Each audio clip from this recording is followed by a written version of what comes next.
Hey guys, it's BearInABackpack. You know, sometimes we get stuck in a rut in life, working the same dead-end job, playing out the same routines day after day, and wondering why we're here and what it all means. The developers at Sundae Month have crafted an anit-rpg that explores these thoughts and feelings with Diaries of a Spaceport Janitor, and that's the game I'm going to be reviewing this week. Diaries of a Spaceport Janitor is developed by Sundae Month and published by tinyBuild. In Diaries, you play as an Alliance girl beast working as a janitor at a spaceport, incinerating all the trash you can find to earn municipal credits, the local currency, to get a bite to eat from time to time and hopefully save up enough money to one day leave the spaceport and live a better life. To complicate matters, one day while exploring the city's sewer dungeons, labyrinthian chambers that once held great treasures, long since plundered by countless explorers seeking fame and fortune, you become cursed with a floating skull that now follows you around and occasionally screams in your ear.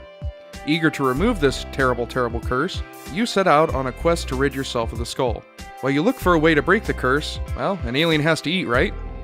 Day to day, you travel around the various districts of the city, picking up and burning trash you find with your portable trash incinerator until you run out of battery, at which point you go back to your cheap apartment just above the XXX smut shop and fill out a diary entry for the day to document your progress. Then, you get some sleep and wake up for another day of cleaning. If you're feeling particularly crafty, you have the option to keep the items you pick up instead of burning them, and most of these can be sold to the right buyer from some extra municipal credits. And if you're really lucky, you might be able to find some credits just lying about right there on the ground. Speaking of luck, luck is a huge part of Diaries of a Spaceport Janitor. You can gain or lose luck based on your actions and whether or not you pray to the 9 goddesses, and your luck value seems to affect the chance of good things happening to you, like getting valuable items from the Lotto Shrines that dispense 1 free item per day. Later in the game, the cost of the items is so high that the only way of getting them is via the Lotto Shrines. And really, that's kind of basically it. Clean, eat, sleep, and, well, do it all over again. The graphics of Diaries is an interesting mixture of 2D pixel art placed in a 3D world.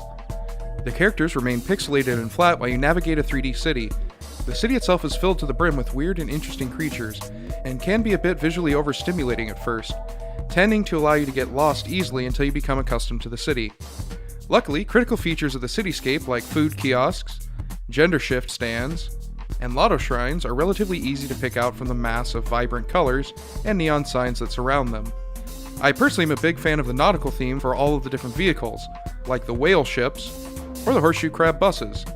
Just like the visual landscape, the audio landscape starts off quite disorienting with beeps, snarls, and music seemingly coming from every alien, merchant stand, and band dotting the city streets. Once you get used to everything and can start picking out individual sounds from the background audio, you can start to appreciate the music in the game. My favorite being the celebration music during the city festivals that is worth taking a break from your sanitation duties to take in the tunes. But really though, the most interesting part of Diaries of a Spaceport Janitor is how as you play the game, you begin to feel the struggles of never having enough money, most days only having enough to buy cheap, terrible food as you lie on the very brink of starvation. No matter how hard you work each day, it isn't really too different from the last. Each day you hope that maybe, just maybe, you'll get lucky and the day might allow you to get a little closer to escaping your situation. You're never quite comfortable in your own skin. Each day you create little goals for yourself that you can easily achieve to feel like you've actually made some progress that day, although there is still so much between you and the end of your quest.